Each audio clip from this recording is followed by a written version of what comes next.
Hello, नमस्कार दोस्तों। स्वागत है आपका अपने YouTube channel GK GS concept academy पर। दोस्तों, हमने पिछले लेक्चर में बायोलॉजी स्टार्ट किया था, जिसमें हमने बात की थी कि बायोलॉजी साइंस की कौन सी ब्रांच है। साथ ही साथ हमने देखा था कि साइंस का अर्थ क्या होता है। जो हमारा पिछला लेक्चर था, देखिए जरा, इसमें हमने देखा था कि साइंस क्या है। साइंस की तीन ब्रांच होती हैं mainly: physics, chemistry and biology. Then हमने देखा था कि जो साइंस है, साइंस का अर्थ क्या होता है। विशिष्ट, व्यवस्थित एवं क्रमबद्ध ज्ञान को ही विज्ञान कहते हैं। Specific, systematic and arrangement knowledge is called science. Science अर्थात सत्य की खोज, searching of reality and knowledge. Knowledge का मतलब होता है सत्य का अनुभव, फीलिंग ऑफ रियलिटी। देन हमने देखा था कि जो साइंस है, साइंस भी दो भागों में डिवाइड है: real science and pseudo science, अर्थात सत्य विज्ञान और छद्म विज्ञान। सत्य विज्ञान वह है जो थ्योरी अर्थात सिद्धांत की बात करता है, और स्यूडो साइंस वह है जो अवधारणा अर्थात कॉन्सेप्ट की बात करता है। और जो सत्य विज्ञान होता है, रियल साइंस होता है, यह अनचेंज रियलिटी पर बिलीव करता है। जबकि जो स्यूडो साइंस है, छद्म विज्ञान है, इसमें जो रियलिटी है वो चेंजिंग होती रहती है, अर्थात परिवर्तनशील होती है। इसका एग्जांपल था सोशल साइंस के जितने भी सब्जेक्ट होते हैं, like polity, economy, sociology, etc etc. Then हमने बात की फिर रियल साइंस के बारे में। तो जो रियल साइंस है, रियल साइंस को भी फिर दो भागों में डिवाइड किया गया: biological science and physical science, भौतिकी विज्ञान और जैविक विज्ञान। भौतिकी विज्ञान to study about of livings, अर्थात जिसमें हम जीवों का अध्ययन करते हैं, वो बायोलॉजिकल साइंस के अंतर्गत आता है। एंड नॉन लिविंग्स के बारे में जब स्टडी किया जाता है, अर्थात जहाँ निर्जीवों का अध्ययन होता है, वह फिजिकल साइंस के अंतर्गत आता है। जो बायोलॉजिकल साइंस होता है, ये भी दो भागों में डिवाइड होता है: जूलॉजी एंड बॉटनी, जंतु विज्ञान और वनस्पति विज्ञान। इसी प्रकार से जो भौतिकीय विज्ञान है, वह भी दो भागों में डिवाइड होता है: केमिस्ट्री एंड फिजिक्स। फिर हमने बात की कि जो सत्य विज्ञान के अंतर्गत हमारा जूलॉजी है, ये जो सारे टर्म है, जैसे जूलॉजी, जूलॉजी मतलब स्टडी ऑफ एनिमल्स, जिसमें हम जंतुओं का अध्ययन करते हैं। और जूलॉजी के जो फादर माने जाते हैं वो हैं एरिस्टोटल अर्थात अरस्तु। उस प्रकार उसके बाद हमने बात की है बॉटनी की। बॉटनी अर्थात स्टडी ऑफ प्लांट। जिस साइंस की शाखा में हम पादपों का अध्ययन करते हैं, प्लांट्स के बारे में स्टडी करते हैं, दैट इज कॉल्ड बॉटनी। और बॉटनी का जो फादर है, जनक है, वो माना जाता है थ्रियोफेस्टस।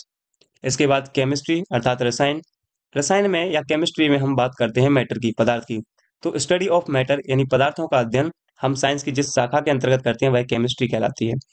और केमिस्ट्री के फादर लेवोइजियर को माना जाता है। उसके बाद physics. Physics study of interaction and interconnection between matter and energy, अर्थात द्रव और ऊर्जा के मध्य जो अंतर संबंध और अंतर क्रियाएं होती हैं, उनका अध्ययन हम साइंस की जिस ब्रांच में करते हैं, वह फिजिक्स कहलाती है। और फिजिक्स का फादर न्यूटन को माना जाता है। देन हमने देखा था कि जो बायोलॉजी है, बायोलॉजी टर्म सबसे पहले दिया था लेमार्क और ट्रिवेनियस ने। ठीक है, लेमार्क बेसिकली फ्रांस से बिलोंग करते थे और ट्रिवेनियस थे जर्मनी से। बायोलॉजी दो शब्दों से मिलकर बना है: बायोस एंड लोगोस। बायोस का अर्थ होता है लाइफ या लिविंग, यानी जहां पर जीवन के बारे में चर्चा की जाए। एंड लोगोस का मतलब होता है टू स्टडी अर्थात अध्ययन। तो बायोलॉजी का जो फुल फॉर्म हुआ वो क्या है? जीवों का अध्ययन, स्टडी अबाउट लिविंग्स या स्टडी ऑफ लिविंग्स। और जीव विज्ञान का पिता भी एरिस्टोटल अर्थात अरस्तु को माना जाता है। ठीक है, नेक्स्ट स्लाइड में हमने देखा था कि जो जूलॉजी है, क्योंकि बेसिकली हमें जूलॉजी के बारे में बात करनी है, तो जंतु विज्ञान का फादर एरिस्टोटल होगा। इनकी एक बुक थी जिसका नाम है हिस्टोरिया ऑफ एनिमेलिया। अब हिस्टोरिया एनिमेलिया में अरस्तु ने जो सजीव होते हैं, जो लिविंग्स होते हैं, उनके कुछ कैरेक्टर्स, कुछ विशेषताएं बताई हैं। उन्हीं विशेषताओं के बारे में हमने जो पहली विशेषता थी उसको पिछले लेक्चर में कवर कर लिया था। तो पहला जो कैरेक्टर था, पहली विशेषता थी, वही थी सेल, कोश का। अर्थात जो भी लिविंग बॉडी होगी वह सेल से मिलकर जरूर बनी होगी, अर्थात उसके अंदर कोशिकीय संगठन, सेल का एक ऑर्गेनाइजेशन पाया जाएगा। तो अब कोशिका क्या होती है? तो देखिए, लिविंग यानी प्रत्येक सजीव की बेसिक यूनिट, आधारभूत इकाई होती है ये। फंक्शनल यूनिट अर्थात कार्यात्मक इकाई होती है, एवं स्ट्रक्चरल यूनिट संरचनात्मक इकाई भी होती है। देन हमने देखा था कि ये पहला कैरेक्टर हो गया। उसके बाद हमने दूसरा कैरेक्टर इसी में हमने देखा था कि जो सेल है, ये एकल कोशिका होती है। जब हम एम्ब्रियो कनेक्ट कंडीशन की बात करते हैं, जब माँ के गर्भ में एक बच्चा जन्म लेता है, तो उस समय यह कोशिका एकल कोशिका के रूप में सबसे पहले निर्मित होती है, जिसको हम जायगोट बोलते हैं। Zygote is a unicellular, या एक कोशिकीय होता है। फिर कई जायगोट, कई सेल्स मिलकर एक ग्रुप बनाती हैं, एक समूह बनाती हैं। तो इस कोशिकाओं के इस समूह को कहा जाता है टिश्यू अर्थात ऊतक। और जब कई ऊतक आपस में संगठित होते हैं, ऑर्गेनाइज्ड होते हैं, तो बनाते हैं वो एक ऑर्गन। और जब कई ऑर्गन आपस में मिलते हैं तो बनता है एक ऑर्गन सिस्टम, अर्थात जिसको हम बोलते हैं अंग तंत्र। और जब अंग तंत्र बन जाता है तो उसी से एक सजीव यानी लिविंग बॉडी का निर्माण होता है। ये पहला कैरेक्टर था जो कि कोशिका से रिलेटेड था। फिर हमने बोला था कि दूसरा जो कैरेक्टर था वो था हमारा प्रोटोप्लाज्म अर्थात जीव द्रव्य। तो आज के लेक्चर में हमें जीव द्रव्य से बात करनी है, और आज हम सारे लिविंग के जितने भी कैरेक्टर होते हैं उनको कवर करेंगे इस लेक्चर में। चलिए, तो आइए स्टार्ट करते हैं जीव द्रव्य। देखिए, जीव द्रव्य को बोला जाता है प्रोटोप्लाज्म। प्रोटोप्लाज्म क्या है? यह सेकंड कैरेक्टरिस्ट ऑफ लिविंग ऑर्गेनिज्म, सजीवों की दूसरी विशेषता, दूसरी एवं महत्वपूर्ण विशेषता बोल सकते हैं हम जीव द्रव्य के बारे में। अच्छा, ये जीव द्रव्य होता क्या है? तो देखिए, जो प्रोटोप्लाज्म होता है, जीव द्रव्य होता है, यह एक लिक्विड और सॉलिड दोनों का कॉम्बिनेशन होता है। यानी इसमें कुछ मात्रा लिक्विड की तथा कुछ मात्रा ठोस की पाई जाती है। अब प्रोटोप्लाज्म में जो लिक्विड सब्सटेंस पाया जाता है वह कहलाता है साइटोप्लाज्म, उसको बोलते हैं कोशिका द्रव्य। एवं जो सॉलिड पार्ट पाया जाता है उसको बोलते हैं सेल ऑर्गेनेल्स, जिसको हम बोलते हैं कोशिकांग। अब देखिए, आगे हम इसके बारे में डिटेल से देखते हैं। साइटोप्लाज्म क्या है और सेल ऑर्गेनेलिस क्या है? देखिए, cytoplasm liquid part of cell, यानी कोशिका का जो तरल भाग होता है वह क्या कहलाता है? साइटोप्लाज्म। यानी प्रोटोप्लाज्म में जितना भी लिक्विड मटेरियल पाया जाएगा वो साइटोप्लाज्म कहलाता है। अच्छा, साइटोप्लाज्म क्या? The liquid present between cell membrane and nucleus membrane is called cytoplasm. यानी कोशिका झिल्ली तथा केंद्रक झिल्ली के मध्य जो भी तरल सब्सटेंस, जो भी तरल पदार्थ भरा हुआ होता है उसको कोशिका द्रव्य कहते हैं। अभी हम इसको इस डायग्राम में देखेंगे। ठीक है, अब देखिए, तो सेल ऑर्गेनेल्स क्या है? कोशिकांग क्या होते हैं? Solid part present in cell, यानी कोशिका में, कोशिका के अंदर मौजूद या उपस्थित ठोस भाग को हम क्या बोलते हैं? सेल ऑर्गेनेल्स बोलते हैं। एग्जाम्पल क्या है? माइटोकॉन्ड्रिया है, राइबोसोम है। ठीक है, आगे सेंट्रोसोम है, बाकी सारी चीजें हम डिटेल में देखेंगे आगे। तो देखिए, अब इस डायग्राम की हम बात करते हैं। जो ये डायग्राम है, ये जो पूरा स्ट्रक्चर दिखाई दे रहा है ऊपर का, एक, ये जो पूरा स्ट्रक्चर दिखाई दे रहा है ये वाला ग्रीन ग्रीन, ये कोई सेल बॉल है, कोशिका भित्ति है। और ऊपर ये जो डॉटेड सब्सटेंस पाया जा रहा है, जो डॉटेड में दिखा रहा है, ये क्या है? सेल मेम्ब्रेन है, कोशिका झिल्ली है। और ये जो अंदर की ओर मौजूद है, जो ये अंदर की ओर मौजूद है ये वाला हिस्सा, ये क्या कहलाता है? यह न्यूक्लियस। ये क्या है? ये है न्यूक्लियस। और न्यूक्लियस के चारों ओर जो ये डॉटेड लाइन पाई जाती है ये कहलाती है न्यूक्लियस मेम्ब्रेन, कोशिका केंद्रक झिल्ली। ये जो बाहरी भाग है ये कहलाता है कोशिका झिल्ली, सेल मेम्ब्रेन। और जो ये लिक्विड पार्ट पूरा इस सेल के अंदर भरा हुआ है ये कहलाता है कोशिका द्रव्य। और जो आपको ये 1 2 3 4 5 एंड 6, ये क्या है? ये हैं सेल ऑर्गेनेलिस कोशिकांग। तो ये पूरा जो स्ट्रक्चर दिखाई दे रहा है, तो हम यहाँ पे बोल सकते हैं प्रोटोप्लाज्म क्या है? तो प्रोटोप्लाज्म को आप बोलोगे साइटोप्लाज्म प्लस सेल ऑर्गेनेलिस, इन दोनों से मिलके बनता है प्रोटोप्लाज्म। क्लियर है? तो प्रोटोप्लाज्म क्या होता है आप बताओगे? प्रोटोप्लाज्म साइटोप्लाज्म और सेल ऑर्गेनेलिस से मिलकर बनता है। साइटोप्लाज्म क्या है? तो मैंने बताया आपको, ये रहा साइटोप्लाज्म। साइटोप्लाज्म क्या है? कोशिका झिल्ली और केंद्रक झिल्ली के मध्य जो लिक्विड सब्सटेंस पाया जाता है, लिक्विड पदार्थ पाया जाता है, तरल पदार्थ पाया जाता है, वह क्या कहलाता है? कोशिका द्रव्य कहलाता है। और कोशिकांग क्या होते हैं? इसी लिक्विड मटेरियल में कुछ ठोस पदार्थ, ठोस अंग मौजूद होते हैं जिनको हम बोलते हैं सेल ऑर्गेनेल्स, कोशिकांग। क्लियर है? तो ये हमने देख लिया प्रोटोप्लाज्म क्या होता है। ठीक है, तो प्रोटोप्लाज्म, साइटोप्लाज्म और सेल ऑर्गेनेल्स से मिलकर बनता होता है। चलिए, अब हम बात करते हैं थर्ड कैरेक्टर की, तीसरी विशेषता की, कि सजीव की तीसरी विशेषता है मेटाबॉलिज्म, उपापचयन। अच्छा, मेटाबॉलिज्म क्या होता है? देखिए, it is also important character of livings, सजीवों के शरीर में होने वाली एक महत्वपूर्ण प्रक्रिया है। तो उपचयन भी, उपापचयन भी एक महत्वपूर्ण प्रक्रिया है जो कि हर लिविंग बॉडीज के अंदर होती है। क्या है ये उपापचयन? तो देखिए, जीवों में जीवन यापन के लिए दिन भर में होने वाली रासायनिक क्रियाओं को उपापचयन कहते हैं। The action inside the human body throughout the day by which he lives are called metabolism. तो एक व्यक्ति, एक सजीव, एक लिविंग, दिन भर में उसके अंदर का जो भी केमिकल एक्टिविटीज होती हैं, जो भी रासायनिक क्रियाएं होती हैं, दैट इज कॉल्ड मेटाबॉलिज्म, उसको उपापचयन कहा जाता है। आगे देखिए, देखिए, जीवों के अंदर होने वाली समस्त जैव रासायनिक अभिक्रियाएं, all biochemical reaction inside the livings are called metabolism. Metabolism के दो भाग होते हैं, ये दो पार्ट में होता है डिवाइड। क्या, कौन सा? Catabolic, anabolic. कैटाबॉलिक का मतलब होता है विखंडन या अपचयन बोलते हैं, एनाबॉलिक को संलयन या उपचयन बोलते हैं। कैटाबॉलिक में क्या होता है? इसका अर्थ होता है ब्रेक डाउन, टूटना। आगे एक डायग्राम के रूप में हम देखेंगे इसको। एंड जो एनाबॉलिक होता है इसका अर्थ होता है संश्लेषण या निर्माण, फॉर्मेशन। यानी कैटाबॉलिक एक ऐसी प्रोसेस है जिसमें कई चीजें, जो एक बड़ी चीज होगी वो क्या होगी? छोटी छोटी चीजों में, छोटे छोटे पदार्थों में टूट जाएगी, ब्रेक डाउन हो जाएगी। वहीं एनाबॉलिक में क्या होगा? कई छोटी छोटी चीजें आपस में मिलकर एक बड़ा सब्सटेंस बनाएंगी। देखिए नेक्स्ट स्लाइड में, ये रहा, ये है कैटाबॉलिक, ये है एनाबॉलिक। कैटाबॉलिक में क्या होता है? कॉम्प्लेक्स मॉलिक्यूल, जो जटिल अणु हैं, उनका ब्रेकडाउन होता है वो किस में कन्वर्ट हो जाते हैं, सरल अणु में। तो जटिल अणुओं का सरल अणुओं में परिवर्तित हो जाना अपचयन कहलाता है। यानी कॉम्प्लेक्स मॉलिक्यूल जब कन्वर्ट हो जाते हैं सिंपलर मॉलिक्यूल में, दैट इज कॉल्ड कैटाबॉलिक। ये डायग्राम रहा, जैसे ग्लूकोज है, ग्लूकोज एक कॉम्प्लेक्स फूड है, ठीक। तो जब हम रेस्पिरेशन के क्रिया के दौरान जब ऑक्सीजन हमारी सेल तक पहुंचता है तो सेल में मौजूद रहता है ग्लूकोज। तो जब इस सेल पर ऑक्सीजन पहुंचता है तो जो ग्लूकोज है टूटता है, oxygen plus CO2 plus ATP यानी एनर्जी बनाता है। तो अब देखिए यही ग्लूकोज दो पार्ट में टूट गया। किस किस में, एक मॉलिक्यूल हो रहा जिसको हमने ऑक्सीजन बोला, एक मॉलिक्यूल ये रहा जिसको हमने कार्बन डाइऑक्साइड बोला। तो ये किस प्रोसेस के अंतर्गत आया, आप बताओ। ये कैटाबॉलिक प्रोसेस है। एग्जांपल क्या क्या है कैटाबॉलिक प्रोसेस की, डाइजेशन सिस्टम पूरा, पाचन, रेस्पिरेशन अर्थात श्वसन, एंड एक्सक्रिएशन अर्थात उत्सर्जन। ये तीनों प्रोसेस कैटाबॉलिक प्रोसेस के अंतर्गत आती है। क्लियर है। अब हम बात करते हैं एनाबॉलिक की। उपचयन जिसको हम बोलते हैं हिंदी में। एनाबॉलिक क्या होता है, एनाबॉलिक में होता है जो सिंपलर मॉलिक्यूल होते हैं ये ऐड होकर एक कॉम्प्लेक्स मॉलिक्यूल में कन्वर्ट हो जाते हैं। यानी हम बोल सकते हैं कि जो सिंपलर मटेरियल होता है ये कन्वर्ट हो जाता है कॉम्प्लेक्स में। तो सरल अणु का जटिल अणुओं में परिवर्तित हो जाना एनाबॉलिक क्रिया यानी उपचयन क्रिया कहलाता है। जैसे देखिए ये एक अमीनो एसिड का मॉलिक्यूल है, ये एक अमीनो एसिड का मॉलिक्यूल है। जब ये दोनों मिले तो बना क्या, प्रोटीन। क्योंकि हम जानते हैं प्रोटीन की सबसे छोटी इकाई, smallest unit of protein is called, आप बताओगे, अमीनो एसिड, अमीनो अम्ल। तो प्रोटीन किससे बना, कई अमीनो अम्लों के मिलने से। जब कई अमीनो एसिड आपस में ऐड होते हैं तो बनता है प्रोटीन। ठीक है, इसका एग्जाम्पल भी हमने लिखा है अमीनो एसिड। आई होप आप कैटाबॉलिक और एनाबॉलिक में डिफरेंस समझ गए होंगे। चलिए, तो ये हो गया सेकंड कैरेक्टर।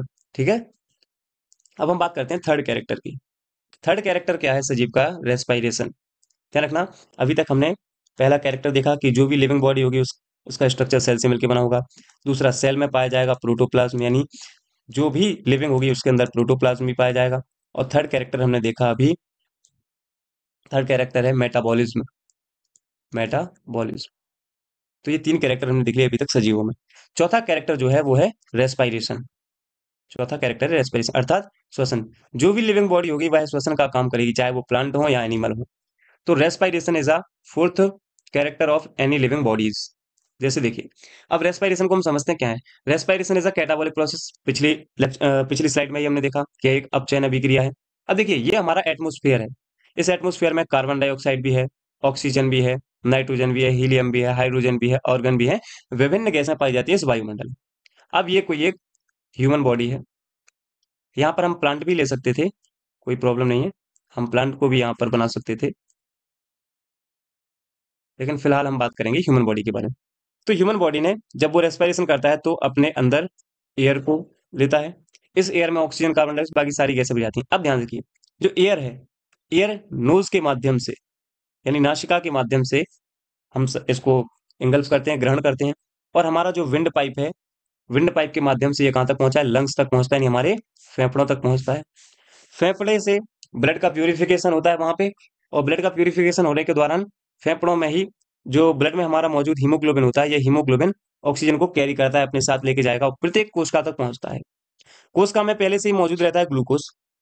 जैसा कि मैंने पहली स्लाइड में बताया, पिछली स्लाइड में बताया कि यह जो ग्लूकोज है ये ब्रेक डाउन होता है ऑक्सीजन के प्रेजेंटेशन से। अब ऑक्सीजन रेस्पिरेशन के माध्यम से ब्लड में आया, और ब्लड में जो उपस्थित हीमोग्लोबिन है यह इस ऑक्सीजन को लेकर कहाँ तक पहुंचा है, सेल तक। अब सेल में जो मौजूद पहले से ग्लूकोज है, ग्लूकोज इस ऑक्सीजन के साथ क्रिया करेगा। तो देखिए ये ग्लूकोज है, इसने ऑक्सीजन के साथ क्रिया करी, तो इसने क्या प्रोडक्ट दिया, इसने बनाया कार्बन डाइऑक्साइड प्लस H2 अर्थात जल, और साथ में एनर्जी जिसको हम एटीपी के रूप में लिखते हैं, एनर्जी बनाई। अब ध्यान रखना, तो यहां से हम बोल सकते हैं कि जो रेस्पिरेशन की प्रोसेस है, रेस्पिरेशन, अगर आपसे कभी पूछा जाएगा रेस्पिरेशन का एम क्या है, उद्देश्य क्या है, तो रेस्पिरेशन का एम है टू प्रोवाइड एनर्जी, यानी शरीर को ऊर्जा प्रदान करना। बिकॉज अगर रेस्पिरेशन नहीं होगा तो ये ग्लूकोज का ब्रेकडाउन नहीं होगा, ग्लूकोज का ब्रेकडाउन नहीं होगा तो ऊर्जा नहीं बनेगी, ऊर्जा नहीं बनेगी तो हमारे जितने भी अंग हैं वो काम करना बंद कर देंगे और इंसान की डेथ हो जाएगी। यानी हम बोल सकते हैं कि एनर्जी का मेन सोर्स क्या है, रेस्पिरेशन। अब आगे बात करते हैं। तो जो एनर्जी बनती है ह्यूमन बॉडी में एटीपी के रूप में बनती है। यहाँ पे एटीपी का फुल फॉर्म रखा है एडिनोसाइन ट्राइफॉस्फेट, आप नोट डाउन कर सकते हैं इस पॉइंट को। अच्छा, एटीपी है क्या, तो the energy taken by the cells to work, यह मुक्त ऊर्जा शरीर द्वारा काम में ली जाती है। ठीक है, तो एटीपी क्या है, ऊर्जा है जो किसी भी ह्यूमन बॉडी द्वारा काम में खर्च होती है, यानी काम में ली जाती है। क्लियर है। तो ये रेस्पिरेशन की प्रोसेस। चौथा कैरेक्टर हमारा हो गया श्वसन। अब हम नेक्स्ट बात करते हैं। देखिए, जो हमारा पांचवा कैरेक्टर है वह है न्यूट्रिशन अर्थात पोषण। अब पोषण के बारे में हम देखते हैं, पोषण क्या है। Intake of food substance to get energy is known as nutrition. ऊर्जा प्राप्त करने के लिए गए भोज्य पदार्थों को पोषण कहा जाता है। अब भाई आपको काम करने के लिए ऊर्जा की आवश्यकता है, और इस ऊर्जा को प्राप्त करने के लिए आप कुछ ना कुछ भोज्य पदार्थ लेते हो, जिसमें प्रोटीन है, कार्बोहाइड्रेट है, फैट्स हैं, अमीनो एसिड हैं, विटामिन हैं, मिनरल्स हैं। जो भी सारी चीजें हम दिन भर में ऊर्जा के लिए खाते हैं भोजन के रूप में, दैट इज कॉल्ड न्यूट्रिशन। अब न्यूट्रिशन के दो प्रकार होते हैं, there are two types of nutrition. एक होता है ऑटोट्रॉपिक, एक होते हैं हेटेरोट्रॉपिक। ऑटोट्रॉपिक मतलब होता है स्वपोषण, और इसका मतलब होता है परपोषी। अच्छा, स्वपोषण क्या आता है? They prepared their food by own. जो अपना भोजन स्वयं बनाते हैं, दैट इज कॉल्ड ऑटोट्रॉपिक, स्वपोषी। एग्जाम्पल क्या है इनके? प्लांट अपना भोजन स्वयं बनाते हैं, एल्गी अर्थात शैवाल अपना भोजन स्वयं बनाते हैं, और यूग्लिना, ये भी खमीर वगैरह में पाया जाता है, तो ये भी अपना भोजन स्वयं बनाते हैं। अब जो हेटेरोट्रॉपिक्स हैं उनको देखते हैं, तो देखिए, डिपेंड ऑन अदर, यानी ये अपने भोज्य पदार्थों के लिए दूसरों पर निर्भर होते हैं। एग्जाम्पल क्या है इनके? एनिमल, जितने भी जानवर हैं, फंजाई यानी कि कवक, एंड पैरासाइट्स, जितने भी परजीवी होते हैं, ये सब किसके अंतर्गत आते हैं? परपोषी के अंतर्गत आते हैं। ठीक है, तो ये हो गया न्यूट्रिशन। तो पांचवा कैरेक्टर हमारा क्या रहा? पोषण। ठीक है, अब हम बात करते हैं जो छठवां कैरेक्टर है, सिक्स कैरेक्टर है किसी भी लिविंग बॉडी का, वो क्या है? तो देखिए, जो छठवां कैरेक्टर है वह है उत्सर्जन, एक्सक्रिएशन। अच्छा, उत्सर्जन क्या है? तो उत्सर्जन, देखिए, removal of waste products from living body, यानी सजीवों द्वारा अपशिष्ट पदार्थों को शरीर से बाहर निकालने की जो प्रोसेस होती है वह कहलाती है उत्सर्जन। और मैंने अभी पिछली स्लाइड में आपको बताया था कि जो एक्सक्रिएशन है, उत्सर्जन, ये कैसी प्रोसेस है? कैटाबॉलिक, अर्थात ये एक अपचयन अभिक्रिया है। ठीक है, नेक्स्ट है रिप्रोडक्शन, प्रजनन। ये भी एक कैरेक्टर है लिविंग का। रिप्रोडक्शन, यह एक बायोलॉजिकल प्रोसेस है, जैव रासायनिक प्रक्रिया है, जिसमें सजीवों द्वारा अपने ही समान संततियों का उत्पन्न किया जाता है। Reproduce on one's own offsprings. ठीक है। अच्छा, रेस्पायरेशन जो है, यह दो प्रकार से होता है सजीवों में, सेक्सुअल अर्थात लैंगिक, एंड असेक्सुअल अर्थात अलैंगिक। लैंगिक प्रजनन से तात्पर्य है जहां प्रजनन अंगों के प्रयोग द्वारा अपनी संतति को उत्पन्न किया जाता है, that is called sexual reproduction, व involvement of reproductive organ. And asexual अर्थात अलैंगिक प्रजनन क्या होता है? No involvement of organ. ठीक है, जैसे मान लीजिए ये कोई प्लांट है, ठीक। अब ये है नीचे सॉइल, मृदा। इस प्लांट का कोई यहाँ पे बड है, ये इसका ब्रेकडाउन होता है यहाँ से, और ये ब्रेकडाउन होके इस सोइल में, इस मृदा में नीचे गिर जाता है यहाँ पे। देन होगा क्या? ये मृदा में नीचे पहुंच जाएगा। अब इसको वाटर वगैरह मिलेगा, ठीक है, प्रॉपर इसका फोटोसिंथेसिस होगा, तो यहाँ से एक नए प्लांट का जन्म होगा, दैट इज कॉल्ड अलैंगिक प्रजनन। क्लियर है? तो ये रिप्रोडक्शन भी एक कैरेक्टर है किसका? एनी लिविंग बॉडीज का। नेक्स्ट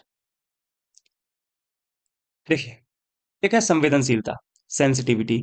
तो जो भी लिविंग ऑर्गेनिज्म होंगे उनमें सेंसिबिलिटी पाई जाएगी, संवेदनशीलता पाई जाएगी। ठीक है, फिर नेक्स्ट है एडेप्टेशन अर्थात अनुकूलन। मीन्स ये है कि एनवायरनमेंट के अकॉर्डिंग खुद को ढाल लेना, दैट इज कॉल्ड अनुकूलन। ठीक है, संवेदनशीलता यानी किसी भी वस्तु के लिए मौसम के प्रति संवेदनशील हो जाना। मौसम चेंज हो गया तो उसके आधार पर जो लिविंग ऑर्गेनिज्म होंगे अपने कैरेक्टर को चेंज कर देंगे। ठीक है, ऐसे अनुकूलन हो गया। और जो लास्ट पॉइंट है दैट इज लाइफ साइकिल, जीवन चक्र। ये लास्ट कैरेक्टर है किसी भी लिविंग बॉडी का। देखिए, इसमें होता क्या है?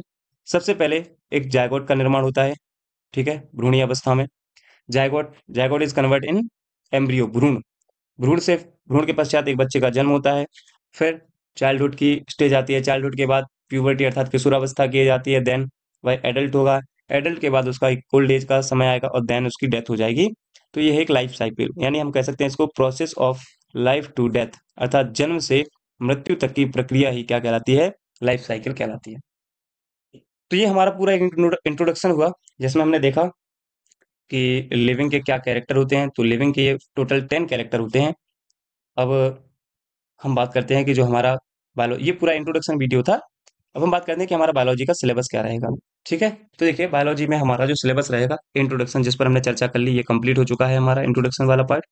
देन जो सेकंड टॉपिक है, यह है जीवधारियों का परिचय, इंट्रोडक्शन ऑफ लिविंग वर्ल्ड। फिर है टेक्सोनॉमी, वर्गीकरण, 5 किंगडम क्लासिफिकेशन।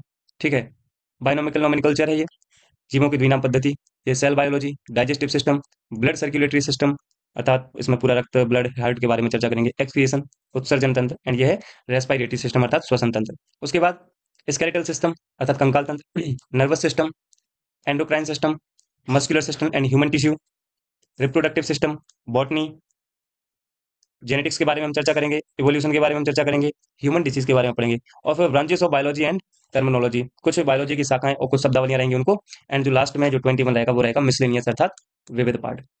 तो लगभग ये 21 पार्ट रहेंगे जिसमें हम पूरा बायोलॉजी कवर करेंगे। और देखिए कुछ इस तरह से 3D डायग्राम के जरिए हम इनको देखेंगे, जैसे ये स्केलेटल सिस्टम हो गया, ठीक है, और ये रेस्पाई जो परिसंचरण तंत्र है, कुछ इस प्रकार से हम डायग्राम देखेंगे, डायग्राम के आधार पर ही हम इनको। चलिए तो वीडियो दोस्तों, आज का लेक्चर अगर आपको पसंद आया हो तो वीडियो को लाइक करें, कमेंट करें, अपने मित्रों के साथ ज़्यादा से ज़्यादा शेयर करें। Thank you.